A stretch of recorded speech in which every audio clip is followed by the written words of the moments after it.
వెళ్ళాలంటున్నావు? అవునమ్మా.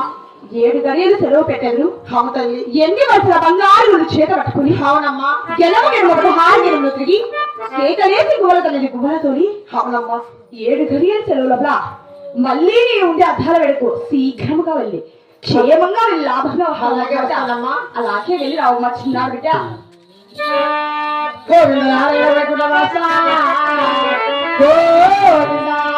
రామ రామ రామ రామ రామ రామ అదో శ్రీరామ రామ రామ రామ రామ రామ